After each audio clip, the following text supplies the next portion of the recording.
hour here on LBC. 0345 6060 973, the number to call. You can text 84850 or tweet at LBC. Helen Knox joins me, founder of sexplained.com, and Dr. Anthony McCarthy, Communications and Education Director for the Safe at School campaign. Good afternoon to both of you. Good afternoon. Just a quick sort of thumbnail sketch, first of all, from both of you on broadly what you think should be included. Helen Knox. I think it's fair that any age-appropriate information is passed on to young people, because there's a lot of peer pressure happening, and they don't all necessarily want to do certain things.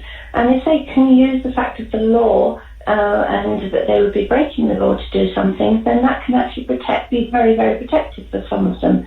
And also, I think that the parents do need to be involved, because the parents are generally paying the bill. And if they say they've got an iPhone, any pictures taken are almost instantly up in the cloud. And even if they manage to delete something from the phone, it may not be completely deleted. And we all know that once anything goes into the internet, it's there pretty much irremovably. Dr. Anthony McCarthy, again, we'll go into more detail in a moment, but broadly speaking, what do you say should be in the mix?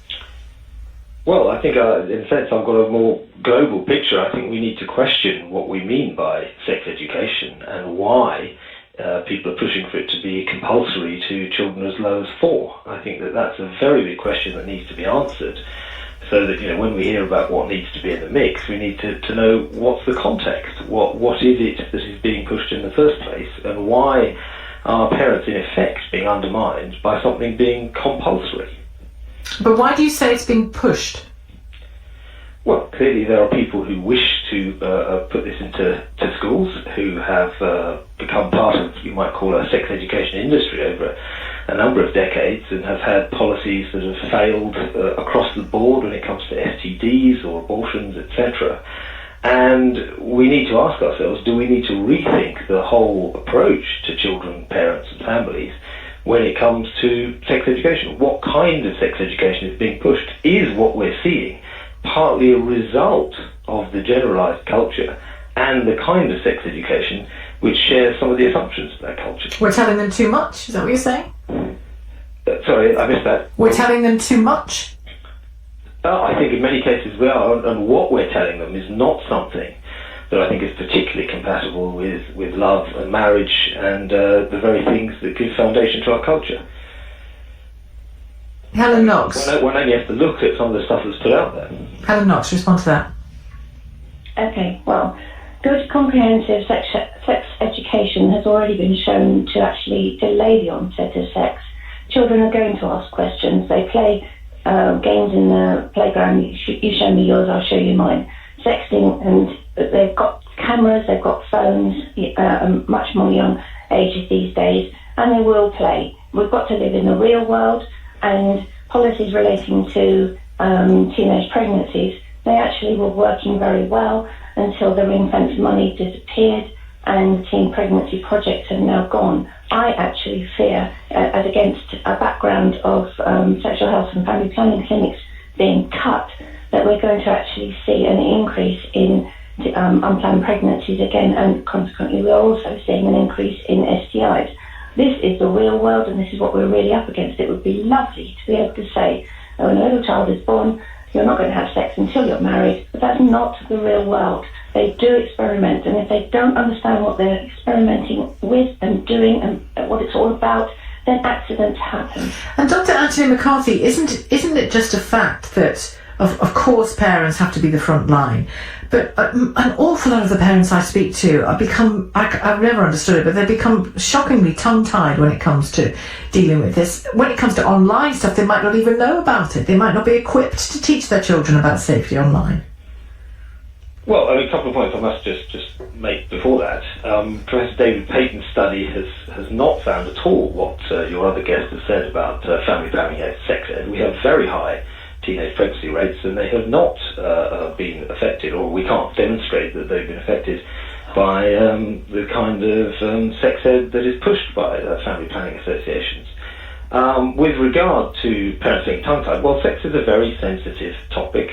and it needs to be treated in a very serious way. So it can't be left to guesswork, can it? And that's the point, that so many kids, if the adults around them aren't speaking directly to them, then it leaves space for other people to do so in a way that might not be ideal. But what is being spoken to them? Is it the idea that sex is, primarily about pleasure and you have to be careful and that there's no right or wrong when it comes to sexual activity other than non-consensual? Or is it that sex is a really serious thing that can affect your life in all sorts of drastic ways, and it's about love and commitment and things that need to be dealt with very gently and at the right time? I'm very suspicious of people who want to talk very openly about sex to very young children.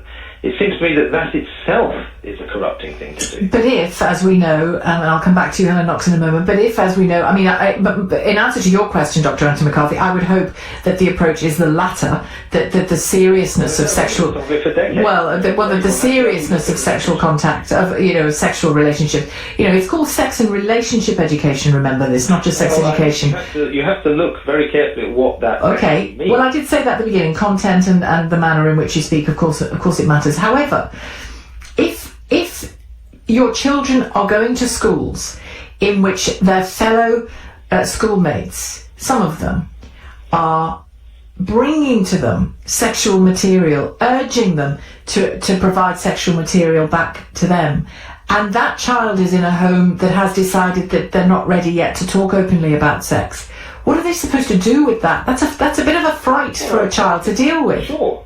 So I think what a teacher needs to do is to say, sex is a very sensitive subject. This kind of thing, if you're talking about pornography or something, is extremely serious and very bad indeed. Not something you'll hear from many sex educators, actually, when it comes to pornography or banning it. So people need to know, and children need to know, indeed from teachers, that certain things are very bad. The question is what's replacing it, their first, as it were, encounter with the sexual thing, explicit sex education, which is certainly what's being promoted in various places, which itself has disturbed children. There's all sorts of children say they were really disturbed by sex education, which was very explicit indeed. I found some of this stuff explicit, Let me bring Helen Knox back in to respond. And erection and etc. Helen Knox. Hi. Yes. I don't think that a curriculum is going to be covering explicit information.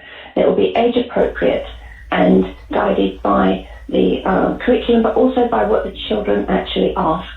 And if they ask about something, then the person, whoever's facilitating that session, should be answering in a straightforward way. They don't have to titillate it. They don't have to encourage it. In fact, it's likely to be the opposite, very much so.